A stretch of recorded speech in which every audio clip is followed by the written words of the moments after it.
Okay, so let's talk about the sterile processing journey from getting certified to actually getting hired. If you've got that brand new certification but no job offers, man, you know exactly how frustrating that is. Today, we're going to break down that gap, that huge space between passing your test and landing that job. Most students think the hardest part is just passing that certification exam. And it makes sense, right? You study for hours, you pass this massive test, and you kind of figure that's it. The doors are just going to swing wide open for you.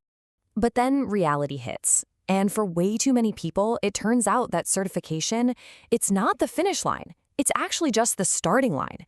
And the journey from here, it can feel like a total tangled mess. So, that leads to the big, looming question, doesn't it? The one that's probably keeping you up at night. If getting certified isn't enough, what in the world does it actually take to get hired?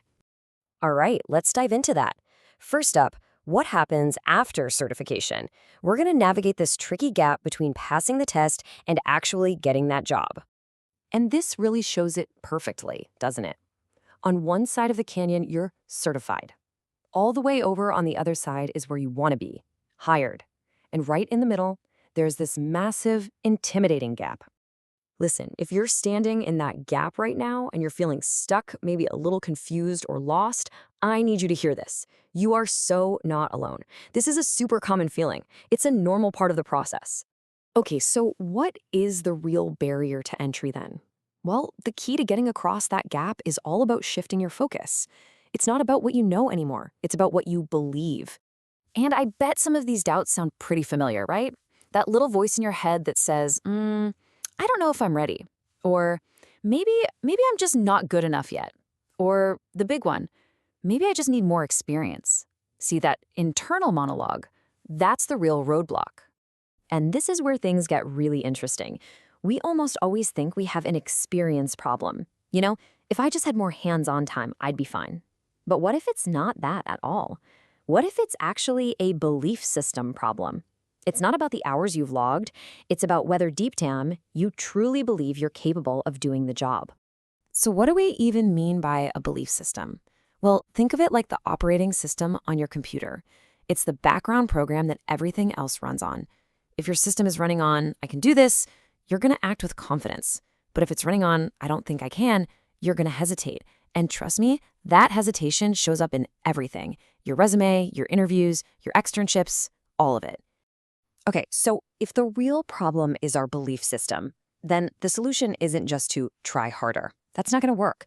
The solution is to work smarter. It's about finding a structured system, a way where guidance beats guesswork every single time. And look, this idea isn't just for sterile processing. It's everywhere. Take education, for example. We know that coached or tutored students are 2 to 3 times more likely to improve their performance than kids who just study on their own. Why? Simple. Having a clear, guided path gets rid of the guesswork and hesitation. And it's the exact same story in the professional world. People who have a mentor or a coach, they get promotions faster, they start with higher pay, and they tend to have longer-term employment. It's because they aren't just winging it. They're following a proven plan. And of course, sports. This is a no-brainer, right? Coached athletes always improve faster than self-trained ones. The lesson here is so clear. A good system and solid structure will beat raw, disorganized motivation any day of the week. So what's the common thread here? It's the guided system. It doesn't matter if we're talking about school, careers, or sports. People who have a system, a framework to follow, will always outperform people who are just trying to figure it all out on their own. It's not about being smarter. It's about having a map. And guess what? Sterile processing is absolutely no different. So let's talk about the system for success here. Let's look at the 3 pillars that can actually build that bridge and get you from certified to hired. The core philosophy is actually pretty simple, but it's incredibly powerful. It all breaks down into 3 key steps. Step 1 is direction, just knowing what to do, what to say, and how to approach the whole job process. Step 2 is belief. This is where you actively work on changing that inner voice from "I'm not sure" to "I've got this." And finally, step 3 is execution. That's taking everything you know and applying it with confidence in the real world. Now, when you get all 3 of those pillars working together, direction, belief, and execution, something amazing happens. You stop just believing you can do the job, and you start feeling like you actually belong there. It's a shift from believing to belonging.